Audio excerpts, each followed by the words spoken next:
Imaginen la escena. La música suave, las risas flotando en el aire, el tintineo de las copas. Todo silenciado de golpe por el sonido seco y brutal de una bofetada que resonó en el elegante salón de fiestas. Mi mejilla ardía con un dolor punzante, una humillación que quemaba más que el propio golpe. Me tambaleé, cayendo sin fuerzas sobre el mármol helado, mi cabeza golpeando contra la esquina de una mesa, entre los gritos ahogados de mis compañeros de trabajo y las miradas de sádica satisfacción de la familia de mi marido.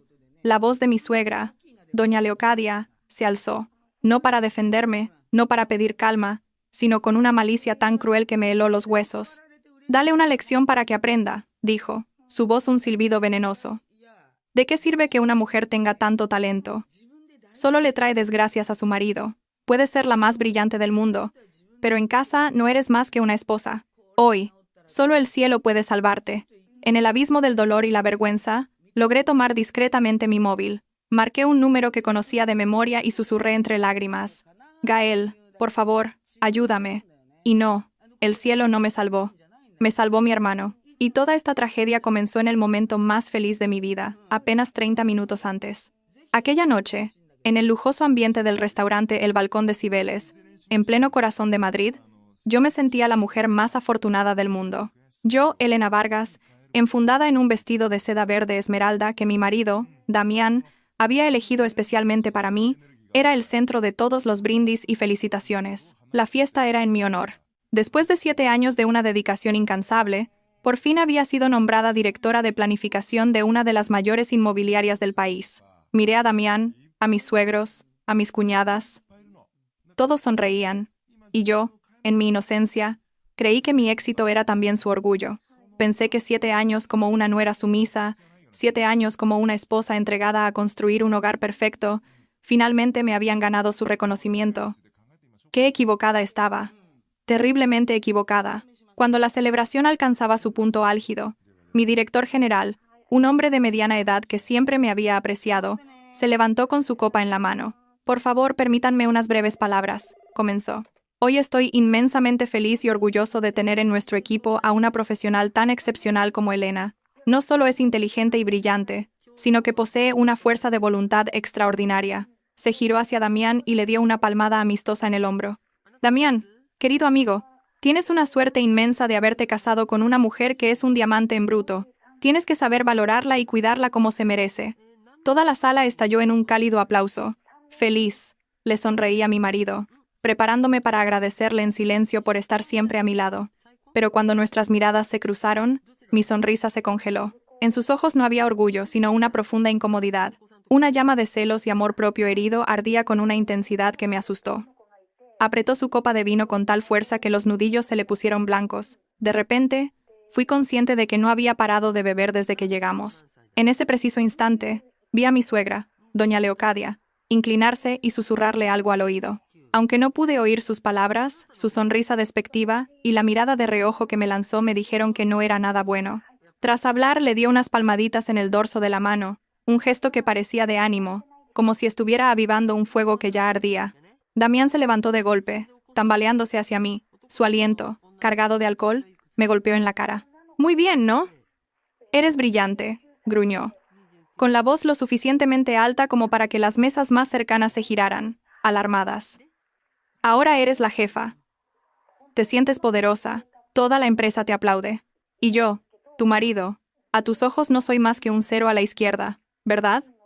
«Damián, ¿qué estás diciendo?», tartamudeé, atónita, intentando tirar de su brazo para que se sentara. «La gente nos mira. Estás borracho, por favor, siéntate». «Borracho, puede que esté borracho, pero me doy cuenta de todo», gritó, apartando mi mano con violencia. Su voz se volvió cada vez más agresiva. «Estoy harto de vivir a tu sombra. Donde quiera que voy, oigo a la gente decir que tu mujer es mejor que tu mujer gana más dinero que tú. ¿Sabes lo humillante que es eso? ¿Lo sabes?» El restaurante quedó en un silencio sepulcral. Todos los ojos estaban clavados en nosotros. Sentí mi cara arder. Mis oídos zumbaban de pura vergüenza. Busqué con la mirada a la familia de mi marido, suplicando ayuda, pero solo encontré miradas frías e indiferentes. Mi suegro bajó la cabeza, fingiendo no ver nada. Mis cuñadas cuchicheaban entre ellas con una sonrisa de satisfacción en los labios. Y mi suegra, doña Leocadia, Estaba sentada allí, con los brazos cruzados, observándome con la mirada de una vencedora. Y entonces ocurrió la bofetada ensordecedora. Damián, el hombre al que había amado durante 7 años, levantó la mano y me golpeó en la cara con toda su fuerza, delante de todo el mundo. El dolor físico no era nada comparado con la agonía y la humillación que me desgarraban el alma. Se abalanzó sobre mí, me agarró del pelo, preparándose para golpearme de nuevo. Cerré los ojos con fuerza, encogiéndome a la espera de los golpes. En ese instante de terror, nadie de su familia se movió para defenderme. Y entonces, las palabras venenosas de mi suegra sonaron como una sentencia de muerte, sellando el destino de mi matrimonio. Dale una lección para que aprenda. Hoy, solo el cielo puede salvarte. Aprovechando que algunos de mis compañeros, horrorizados, lo apartaban de mí, me levanté como pude, no para huir, sino para encontrar una salida. Me dirigí tropezando hacia el baño, fingiendo que necesitaba recomponerme. Nadie me prestó atención. Estaban demasiado ocupados rodeando a Damián, el agresor. Cerré la puerta del baño de un portazo. Caí de rodillas, sollozando sin hacer ruido. Vi mi patética imagen en el espejo.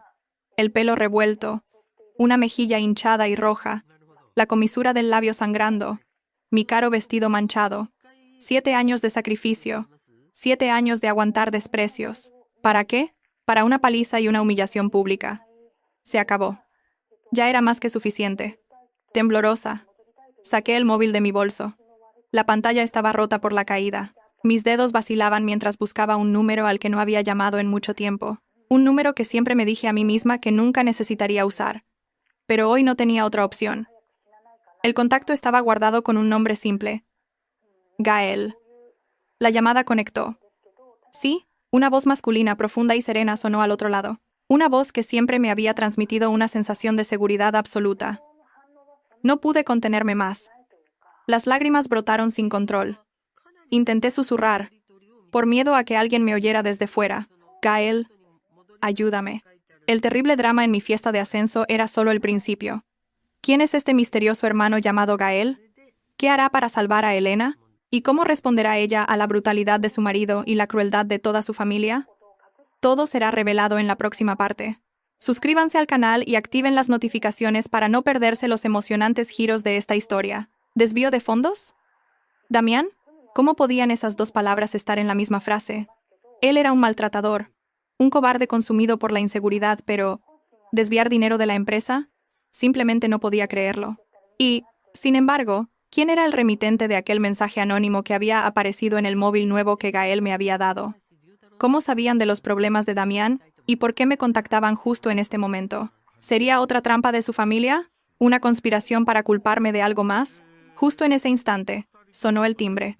Me sobresalté, mirando la puerta con pánico. Pero entonces recordé las palabras de Gael. Alguien vendrá a ver tus heridas. Me asomé con cautela por la mirilla. Una mujer de mediana edad, con bata blanca y gafas de aspecto afable, esperaba afuera. Respiré aliviada y abrí la puerta con vacilación.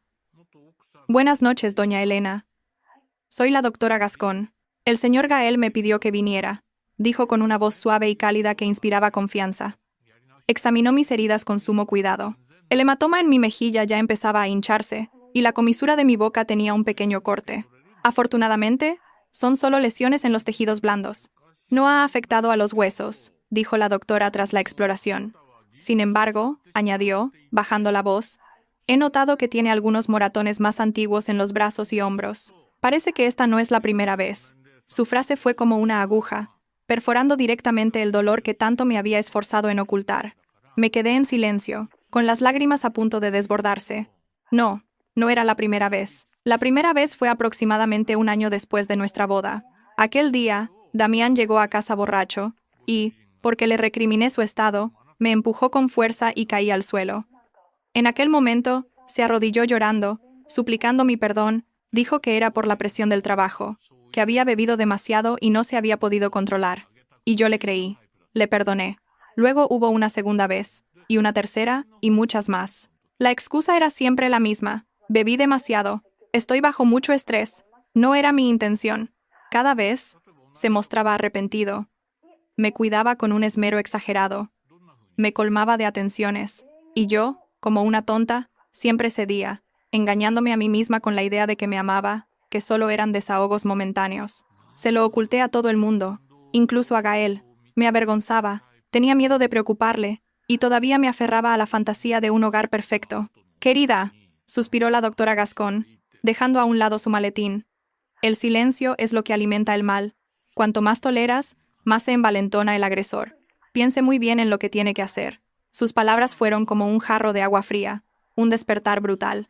Durante 7 años, había sido mi silencio el que le había dado poder a Damián, el que lo había transformado de un marido con mal carácter en un maltratador sin escrúpulos. Cuando la doctora se fue, me quedé sola en el inmenso apartamento.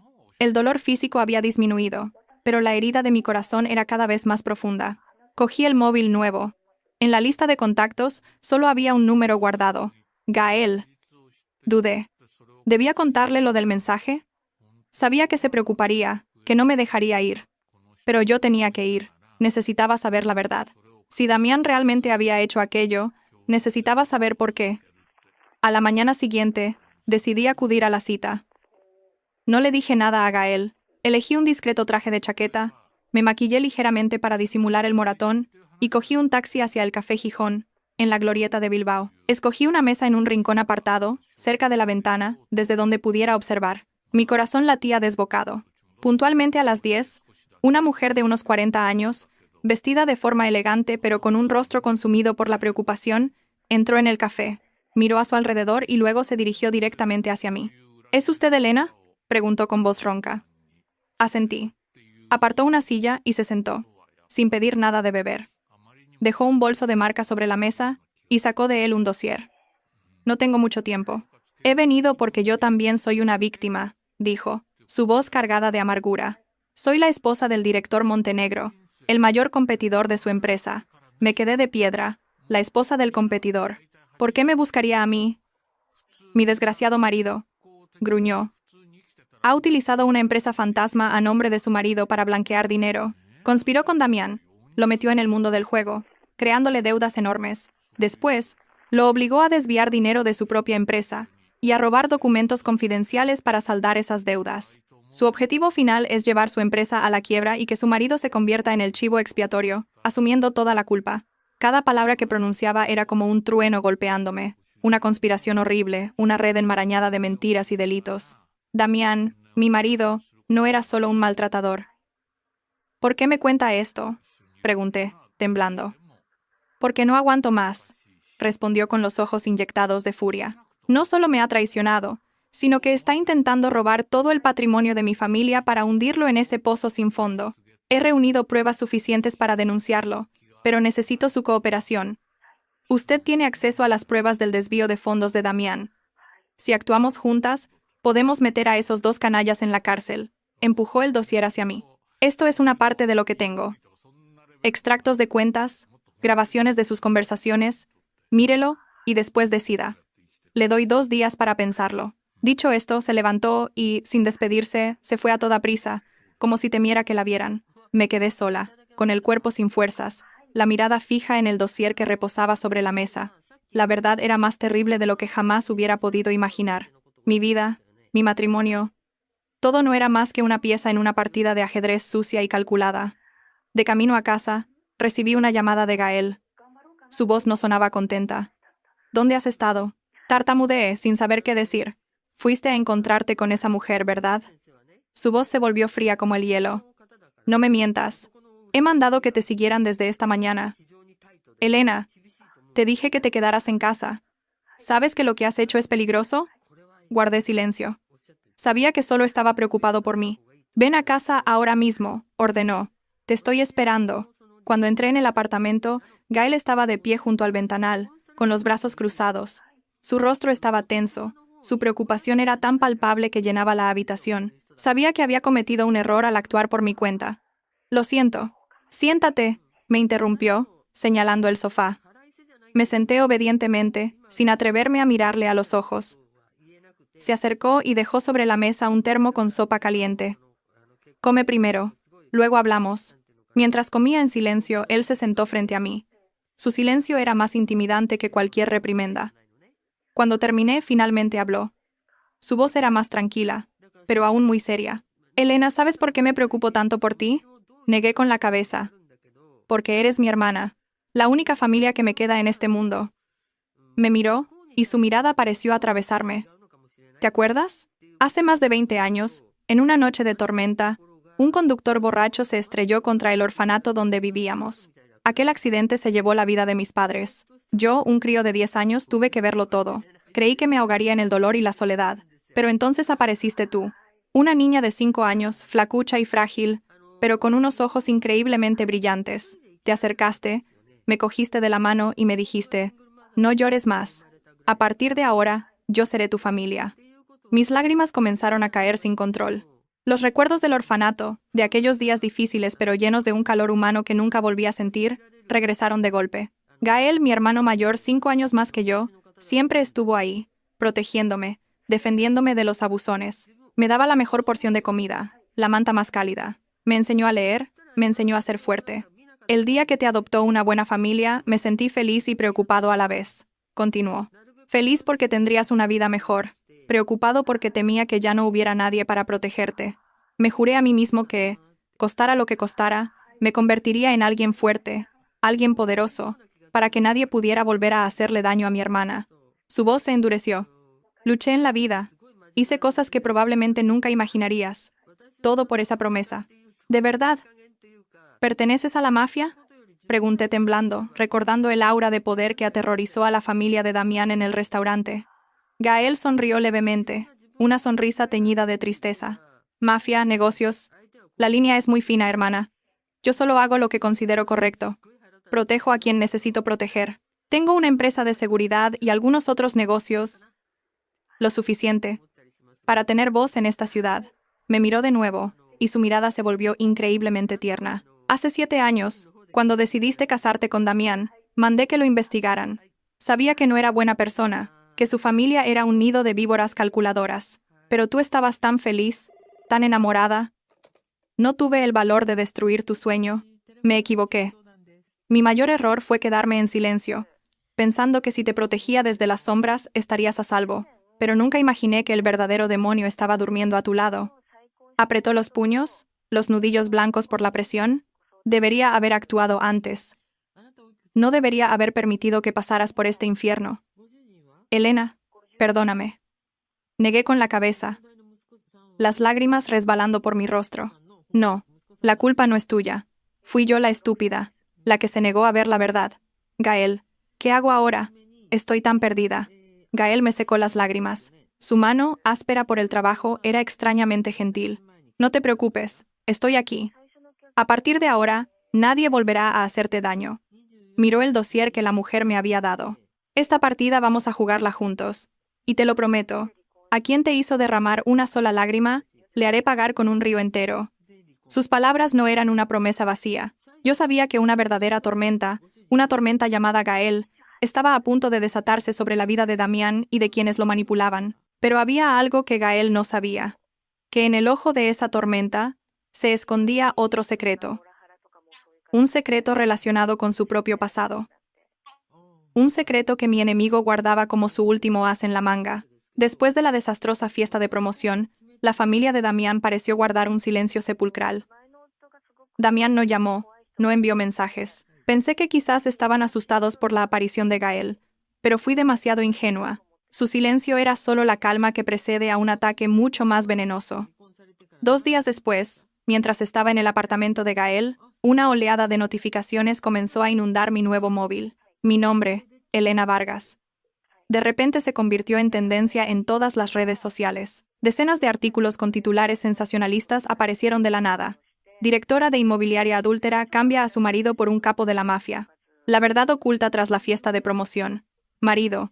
Educa a esposa arrogante, con o sin razón. Elena Vargas. El retrato de una mujer ambiciosa que usa su dinero para humillar a la familia de su marido. Los artículos iban acompañados de fotos mías y de Gael, tomadas a escondidas. La foto de él poniéndome el abrigo al salir del restaurante. La foto de él llevándome al lujoso apartamento. La foto de nosotros dos sentados en el café. Bajo la lente maliciosa de alguien, cada gesto de cuidado y preocupación de Gael fue distorsionado para parecer una relación ilícita. Incluso contrataron a testigos falsos, supuestos compañeros y vecinos, para que dejaran comentarios inventados, pintando una historia completamente opuesta a la verdad.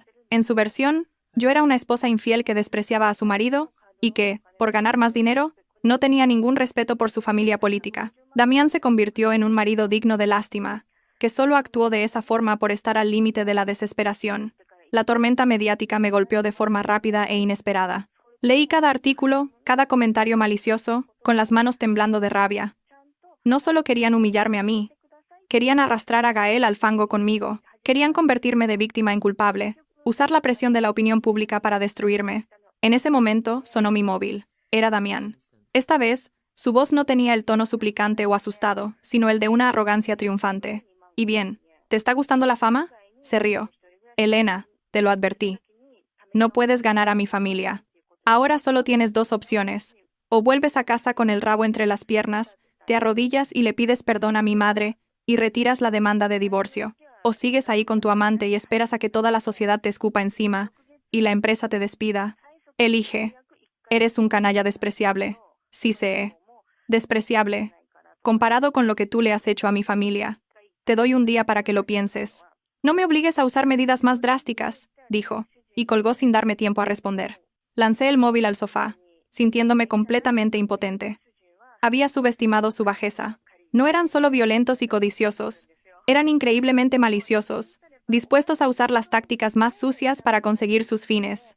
Gael, que hasta entonces había permanecido en silencio a mi lado, cogió el móvil y hojeó los artículos. Su rostro estaba helado, sin expresión, pero yo sabía que bajo esa calma se estaba formando un tsunami de furia. «Han cruzado la línea», dijo, su voz profunda y peligrosa. «Iba a dejar que tú resolvieras esto, que la ley hablara. Pero parece que hay basura que no se puede limpiar con métodos convencionales». Cogió su propio móvil y marcó un número. «Ciro, investígame todas las cuentas que han publicado y comentado difamando a Elena. Encuentra las direcciones IP. Descubre quién está detrás de esto. Te doy media hora», ordenó, su voz cargada de una autoridad incuestionable. «Ah, y una cosa más. Prepara el coche. Esta noche tenemos trabajo». Colgó y se giró hacia mí. Puso una mano en mi hombro, su mirada a la vez tierna y firme. «No te preocupes y no leas más esa basura. Déjamelo todo a mí. Esta noche te llevaré a ver una obra de teatro muy interesante. Se llama Arrepentimiento tardío». No sabía qué planeaba hacer, pero al mirarle a los ojos, supe que aquella noche, Damián y toda su familia no iban a dormir tranquilos. Y quizás, ese era el momento en que debía entender que, a veces, para combatir el mal, no se puede confiar únicamente en la bondad. Pasé la tarde entera sumida en una ansiedad indescriptible. Gael no me dijo qué planeaba hacer. Solo me pidió que descansara y me preparara mentalmente. El lujoso ático, que hasta ahora había sido mi refugio, se tornó de repente sofocante. Caminaba de un lado a otro, mirando por el enorme ventanal la ciudad que empezaba a encender sus luces. Temía que Gael hiciera algo demasiado radical, pero al mismo tiempo sentía una punzada de expectación. Ansiaba ver las caras de pánico de Damián, de doña Leocadia, de esa gente que me había pisoteado sin piedad. Puntualmente a las 8 de la tarde, Gael regresó. Se había cambiado de ropa, seguía llevando una camisa negra, pero con un aire más informal. No venía solo. Detrás de él estaba Ciro, su fiel asistente, con un ordenador portátil en la mano. «Vamos, hermana», dijo Gael, con la voz tan serena como si me estuviera invitando a dar un paseo. «¿A dónde vamos?» «Al teatro. A ver una obra». Me guiñó un ojo, un gesto cargado de subentendidos.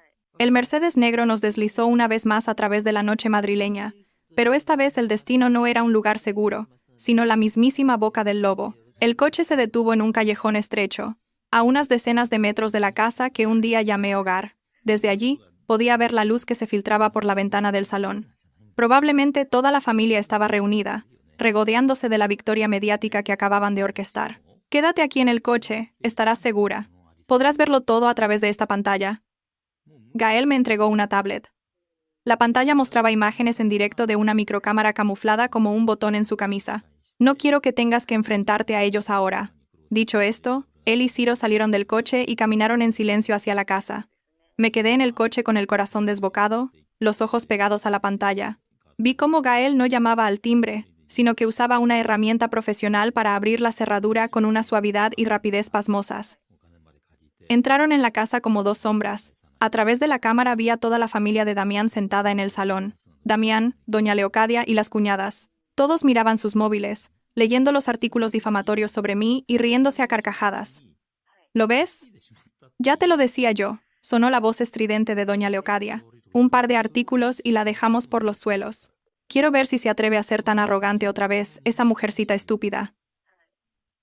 Ya la he llamado mamá, dijo Damián, triunfante. Le he dado un día para que lo piense. Como mañana no se arrastre hasta aquí pidiendo perdón de rodillas, se va a enterar. En ese exacto momento, Gael y Ciro emergieron de la oscuridad. No hace falta que esperes a mañana. La voz profunda y fría de Gael retumbó en el ruidoso salón. Toda la familia se giró, sobresaltada. Al ver a Gael, las sonrisas se congelaron en sus rostros. El aire de victoria se desvaneció, reemplazado por un miedo indisimulable. «Tú, ¿cómo has entrado aquí?», balbuceó Damián, pálido como el papel. Gael no respondió. Simplemente se sentó con calma en el sofá frente a ellos, cruzando las piernas. Ciro se quedó de pie detrás de él, dejando el portátil sobre la mesa. La mirada de Gael barrió a cada miembro de la familia, una mirada gélida que les provocó escalofríos. «He oído que os gusta mucho jugar con los medios, ¿no es así?», comenzó Gael, su voz tranquila pero pesada. «Os gusta contratar gente para que escriba artículos. Os gusta inventar historias, manchar el honor de los demás. ¿De qué hablas?». «No entiendo nada», intentó doña Leocadia mantener la compostura, pero su voz temblaba. «¿No entiendes?». Gael sonrió con desdén e hizo una seña a Ciro. Ciro abrió el portátil. La pantalla se iluminó, mostrando una serie de datos personales, fotografías e incluso conversaciones privadas. Leocadia Cifuentes, 62 años, adicta al bingo, actualmente debe 5.000 euros a la vecina del tercero. Damián Cifuentes, 35 años, ha perdido más de 80.000 euros en apuestas online en los últimos 6 meses. Le busca un grupo de prestamistas. Clara, Beatriz. Gael leyó en voz alta información sobre cada uno de ellos, desde los secretos más pequeños hasta las historias más oscuras que intentaban ocultar. Cuanto más oían, más pálidos se ponían. Toda esta información, Gael señaló la pantalla. Con un solo clic mío, mañana estará en toda la red. Con todas las pruebas. Vamos a ver entonces quién queda por los suelos. Tú, no te atreverás, gruñó Damián, intentando recuperar una pizca de dignidad. ¿Que no me atreveré? Gael se levantó de un salto y caminó hasta él. No alzó la voz, solo se inclinó hacia su oído. Su voz un susurro que la cámara captó a la perfección. Tú te atreviste a golpear a mi hermana. Te atreviste a hacerla llorar. ¿Sabes? Nadie que lo haya hecho ha conseguido volver a dormir en paz. Se apartó, sacó un fajo de fotografías del bolsillo y las arrojó sobre la mesa. Eran fotos de hombres de aspecto poco amigable. El grupo de prestamistas al que le debes dinero son mis subordinados. ¿Qué crees que pasará si les digo que mañana vengan a haceros una visita de cortesía a toda la familia? Damián tembló incontrolablemente y se desplomó de rodillas en el suelo. Sabía que se había metido con la persona equivocada. Toda la familia guardó un silencio absoluto. Nadie se atrevió a decir una palabra. La obra había terminado. Gael no había necesitado ni un solo golpe. Solo con información e intimidación psicológica había aplastado por completo su arrogancia. «Borrad todos esos artículos inmediatamente», ordenó, «y preparaos para ir a juicio. Mi hermana quiere jugar según las reglas, y yo voy a respetarlo. Pero no volváis a poner a prueba mi paciencia. Jamás». Dicho esto, se dio la vuelta y, junto a Ciro, salió tan tranquilamente como había entrado, dejando atrás a una familia sumida en el miedo y la desesperación absolutos. Yo, en el coche, lo había visto todo a través de la pantalla, con el corazón todavía latiendo a 1000 por hora. La demostración de fuerza de Gael había sido demasiado eficaz, demasiado implacable, pero también me llenó de una inmensa satisfacción. Cuando Gael regresó al coche, su rostro ya había recuperado su calma habitual. Encendió el motor. «Ya está. A partir de ahora, no se atreverán a hacer nada más. El resto queda en tus manos y en las de la abogada». En el camino de vuelta, el silencio se instaló entre nosotros. Sabía que, por mi culpa, Gael había hecho cosas que rozaban los límites de la ley. Me sentía conmovida y un poco preocupada. «Gael, yo...» «No hace falta que digas nada», interrumpió. «Mi trabajo es protegerte.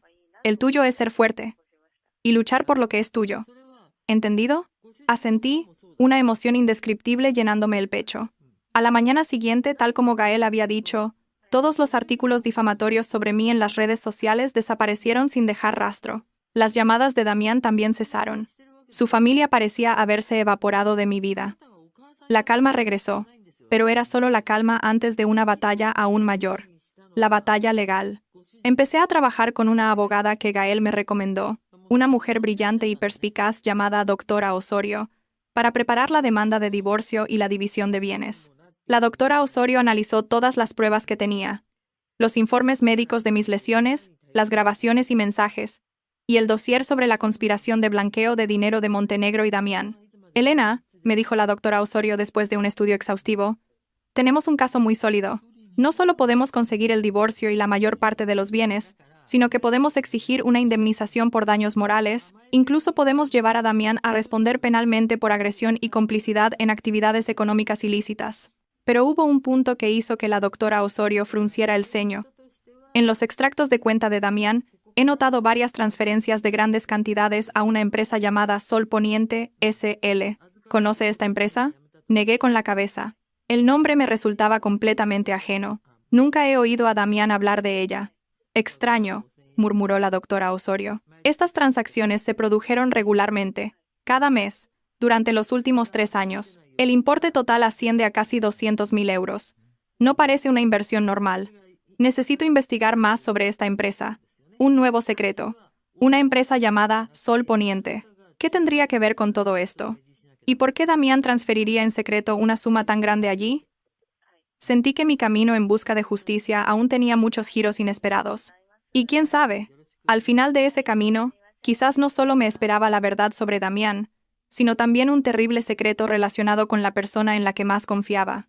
El nombre, Sol Poniente, S.L., me atormentaba día y noche. 200.000 euros, una suma enorme transferida en secreto, mes a mes, durante 3 años. No podía ser un gasto corriente.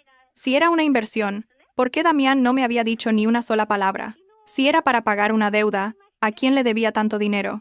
Y, sobre todo, ¿por qué?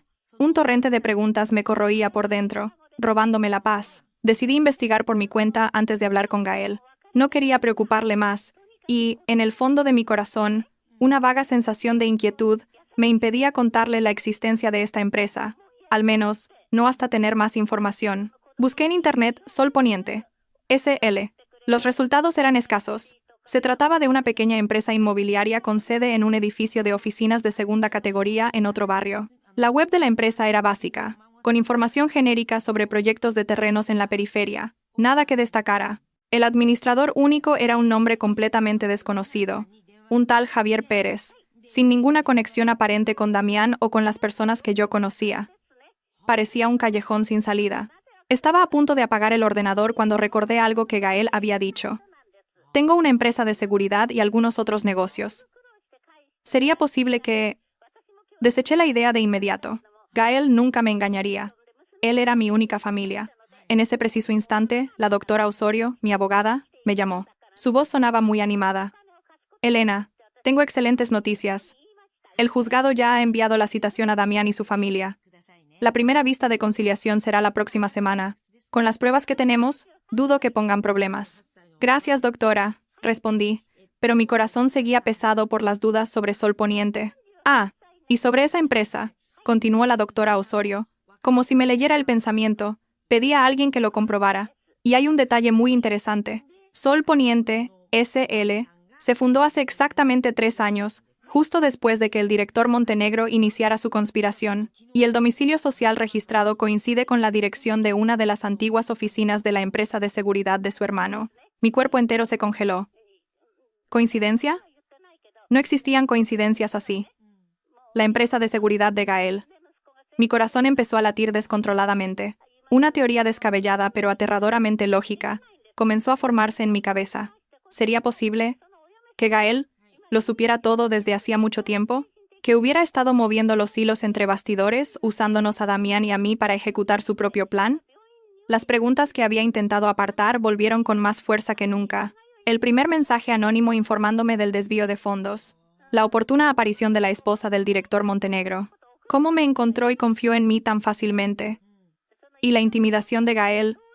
¿Cómo consiguió saber todos los secretos de la familia de Damián tan rápidamente? Todo parecía demasiado perfecto, como si hubiera sido escenificado. No podía dudar de Gael. Él me había salvado. Pero las pruebas que tenía delante no mentían. Mi cabeza daba vueltas.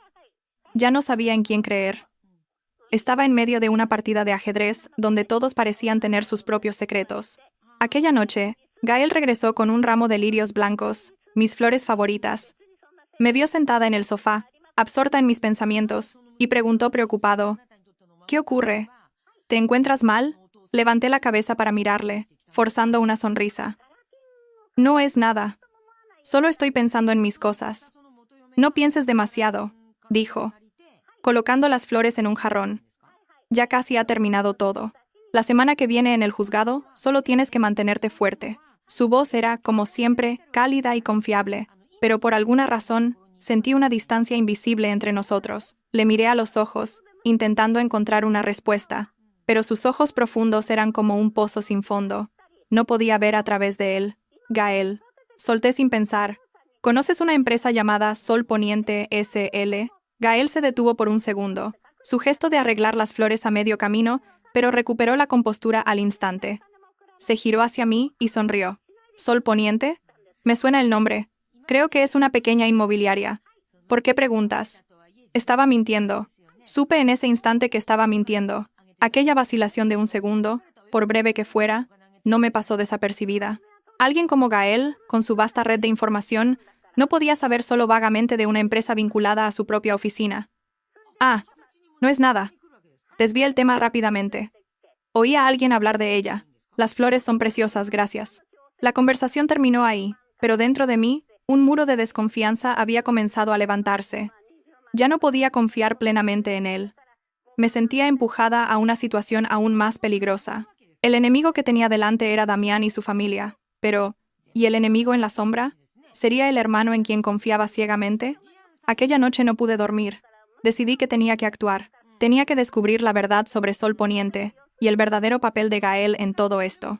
Aprovechando que Gael dormía profundamente, entré sigilosamente en su despacho.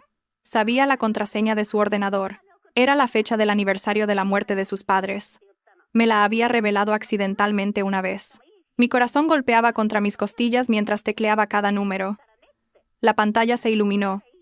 Me apresuré a buscar en los archivos. La mayoría estaban encriptados, pero había una carpeta desbloqueada llamada Proyecto Prometeo. Curiosa, la abrí. Dentro había un plan detallado hasta un punto aterrador. No era solo un plan para ayudarme a divorciarme. Era un plan para una adquisición hostil total.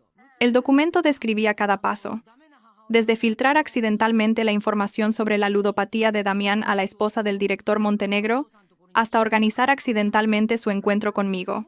Llegaba al punto de usar la empresa Sol Poniente para sacar dinero de mi cuenta, con el doble objetivo de crear pruebas contra Damián y, al mismo tiempo, proteger temporalmente mis bienes. El plan trazaba incluso el siguiente paso. Después de que la empresa de Montenegro se declarara en quiebra, otra compañía la adquiriría a precio de saldo.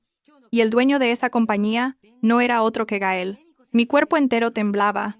Entonces, todo no era más que una obra de teatro, una obra dirigida por el propio Gael. Él lo sabía todo desde el principio, e incluso había contribuido a empujar a Damián por el camino del crimen. Me había utilizado, había usado mi dolor como un peón en su tablero de venganza y negocios. Había escapado de una jaula de oro para caer en una trampa aún más sofisticada. Estaba a punto de cerrar el ordenador cuando un último archivo en la carpeta me llamó la atención. Se llamaba El secreto final. Dudé. ¿Debía abrirlo? ¿Podría soportar otra verdad cruel? Aún así, hice clic.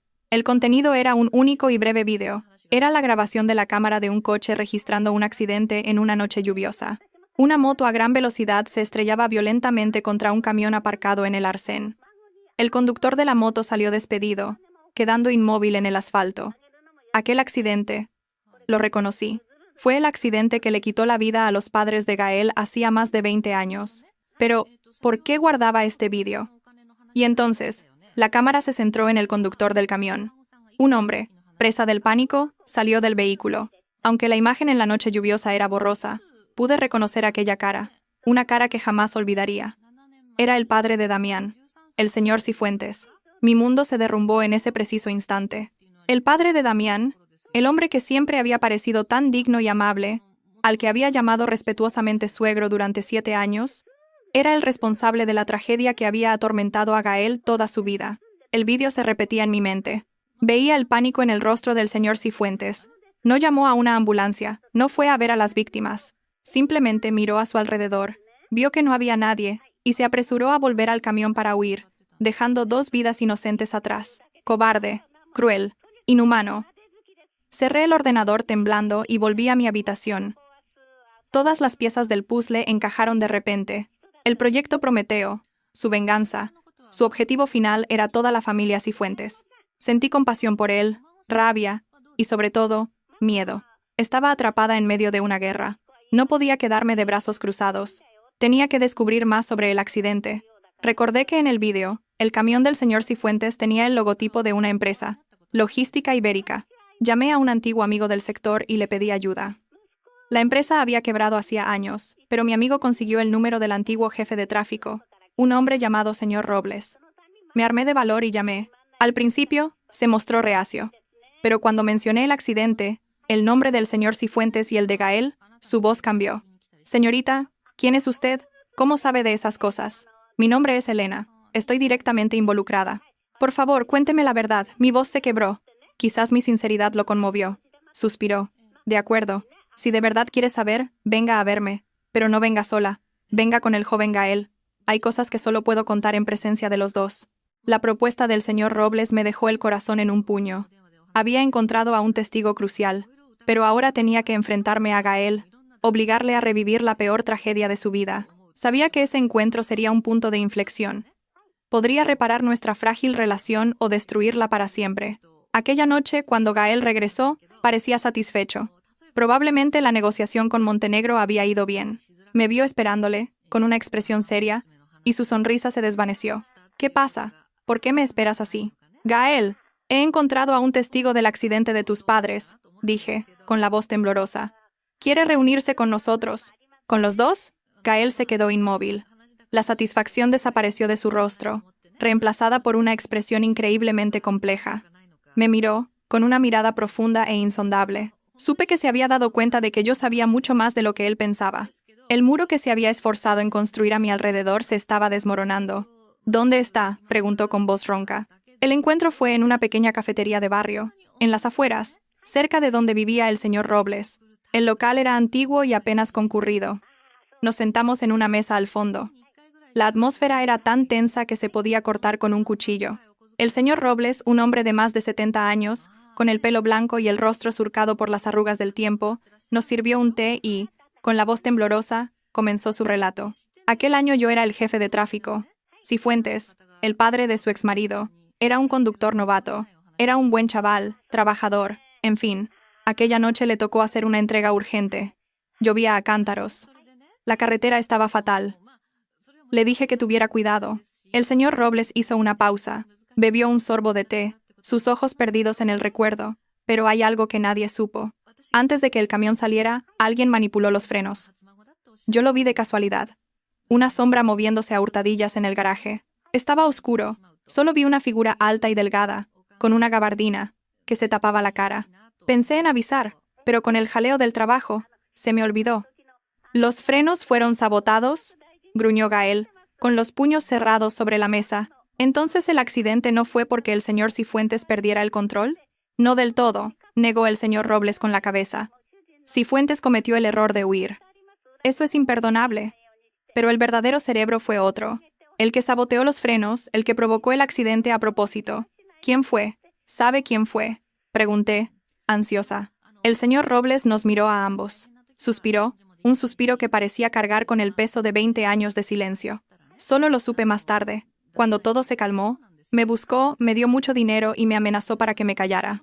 Dijo que si abría la boca, mi familia no volvería a tener paz. Temblando, sacó una fotografía antigua y amarillenta de su cartera. Aquí está.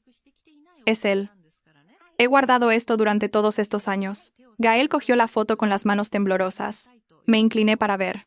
En la imagen aparecía un joven bien vestido, de pie junto a un coche de lujo. Aquel rostro me resultaba familiar. Montenegro. El director Montenegro. Susurré, horrorizada. Exacto.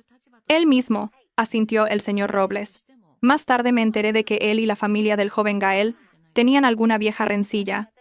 Montó la trampa, provocó el accidente para hacerles daño y luego le echó toda la culpa a Cifuentes. Cifuentes no fue más que un peón, un chivo expiatorio estúpido. Nos quedamos en shock. La verdad era aún más terrible de lo que podíamos imaginar. El director Montenegro no era solo el cerebro de una trama de fraude.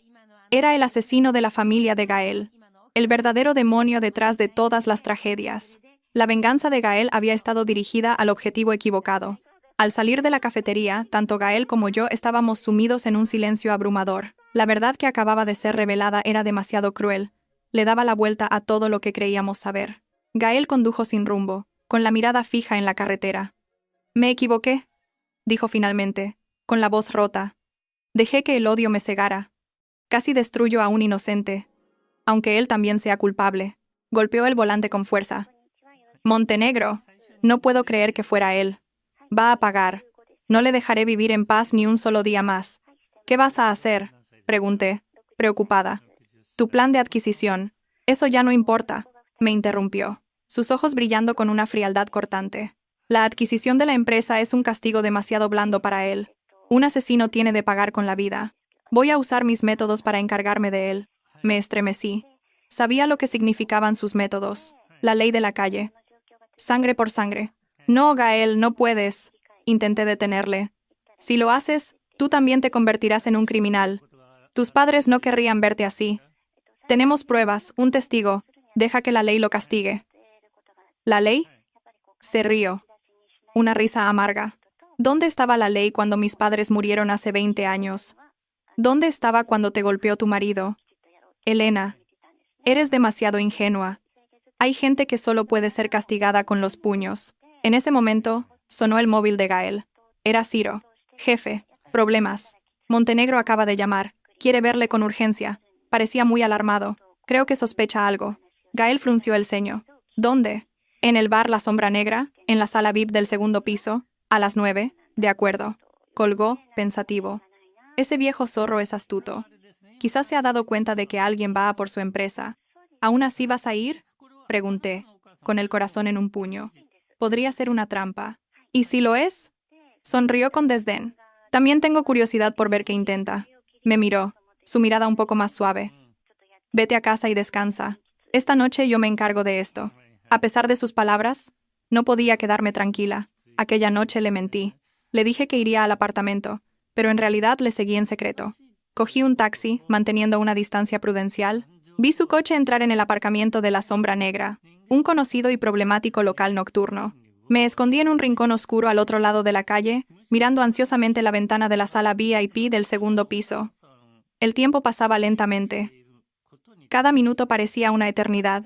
Una hora después, oí de repente el sonido de una discusión, el ruido de cristales rotos, y luego, un disparo ensordecedor rasgó la noche. Me quedé paralizada, temblando de la cabeza a los pies. ¿El disparo? Gael. Dejé de pensar. Crucé la calle corriendo hacia el bar. La gente dentro gritaba, presa del pánico. Me abrí paso a empujones hacia el segundo piso. El pasillo estaba bloqueado por los guardias de seguridad. Solo pude ver de lejos la puerta entreabierta de la sala VIP. Vi sombras luchando dentro. Y entonces vi a Gael. Se sujetaba un brazo. La sangre manaba abundantemente. Frente a él, el director Montenegro empuñaba una pistola, con el rostro desencajado por la locura. «¿Quién te crees que eres para meterte conmigo?», gritaba Montenegro. «Tú y esa zorra de Elena vais a morir todos». Apuntó el arma a Gael. Grité, presa del pánico, pero era demasiado tarde. Se oyó otro disparo, pero quien cayó no fue Gael. Por detrás de Montenegro, una figura había aparecido de la nada. Era Ciro. Había actuado a tiempo, usando una silla para golpear con fuerza la cabeza de Montenegro, que se desplomó inconsciente en el suelo. Inmediatamente, policías de paisanos surgieron de todas partes, controlando la situación. Gael lo había anticipado todo. Había avisado a la policía y preparado una emboscada. Corrí hacia él. «Gael, ¿estás bien?» «Estoy bien». «Es solo un rasguño», dijo, con el rostro pálido pero la mirada serena.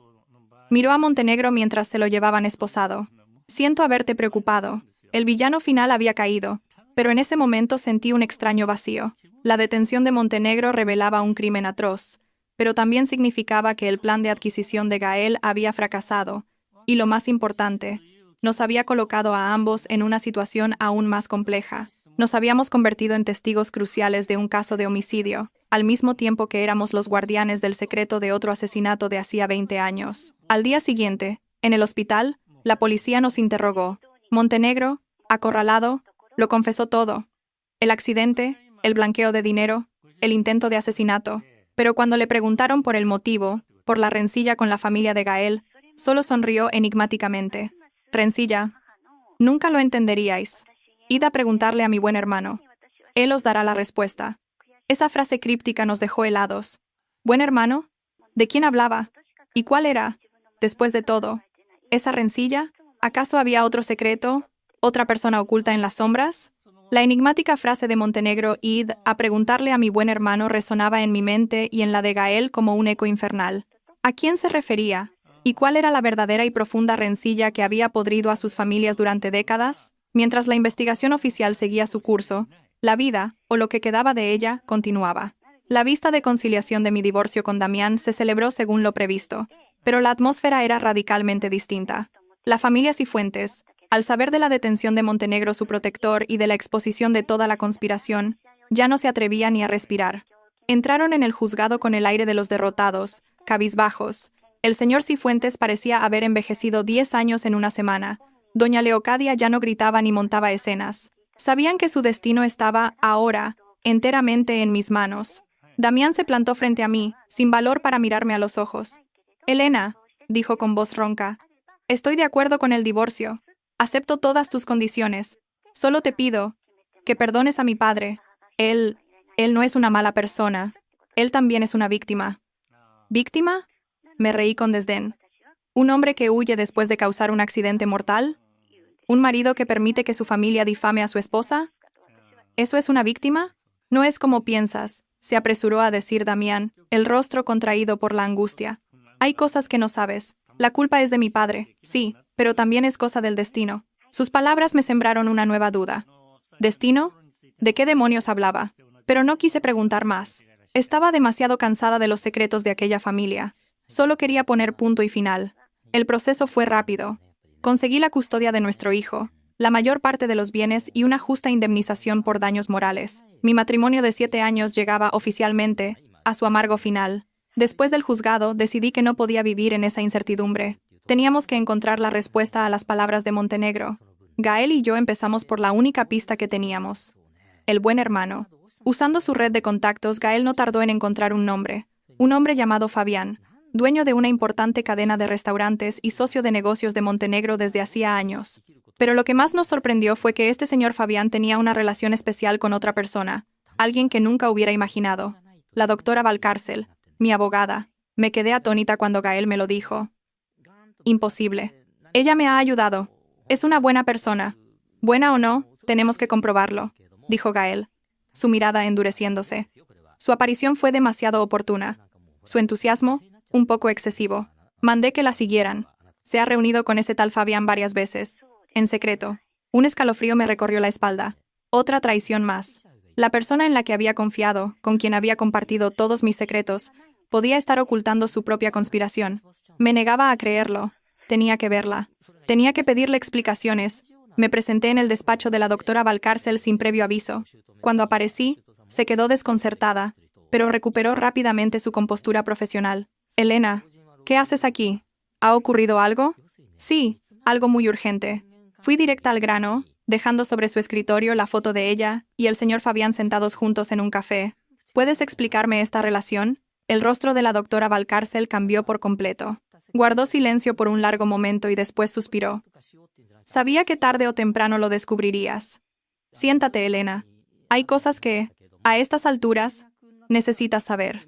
Y entonces empezó a contar una historia que abría una página del pasado aún más aterradora que todo lo que ya conocía. La doctora Valcárcel y Montenegro no eran extraños. Eran primos. El padre de Montenegro y la madre de la abogada eran hermanos. Pero en el pasado, por una disputa por la herencia de los abuelos, el padre de Montenegro había conspirado cruelmente contra su propia hermana, llevándola a la ruina y a la muerte por la pena. «Desde pequeña he vivido con este odio», dijo la doctora Valcárcel, su voz cargada de amargura. «Mi único objetivo era hacer que la familia Montenegro, y especialmente él, pagaran por todo. Me convertí en abogada. Reuní pruebas de sus crímenes, pero él era demasiado astuto.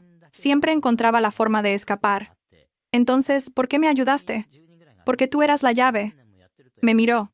Su mirada compleja. Cuando supe de tu historia, de tu conexión con la familia de Damián y la de Montenegro, supe que era mi oportunidad. Me acerqué a ti a propósito. Te ayudé, sí, pero en realidad te estaba utilizando. Te convertí en un peón en mi propio plan de venganza para derribar a Montenegro usando tu mano y la de tu hermano. Me quedé paralizada. Toda su dedicación, sus consejos, todo era falso.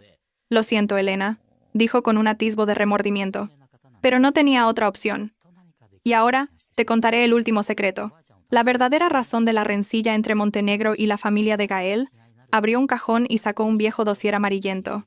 Esto es lo que mi madre me dejó. Investigó y descubrió que el accidente de los padres de Gael no fue causado directamente por Montenegro. Él solo saboteó los frenos. El verdadero cerebro, el que le dio la orden a Montenegro, ese es el auténtico demonio. Abrió el dossier. Dentro había un retrato en blanco y negro de un hombre. Aquella cara la había visto en el viejo álbum de fotos de la familia de Gael. ¿Quién es?, pregunté temblando. Es el padre de Montenegro, dijo la abogada. Y también era el hermano jurado en quien el padre de Gael confiaba ciegamente. Pero lo más terrible no es esa traición. Pasó a otra página. Una antigua partida de nacimiento. La madre de Montenegro y la madre de Gael eran hermanas. Sentí que me faltaba el aire. ¿Hermanas? Entonces, ¿Gael y Montenegro eran primos? Exactamente, asintió la doctora Valcárcel. La rencilla comenzó en la generación anterior.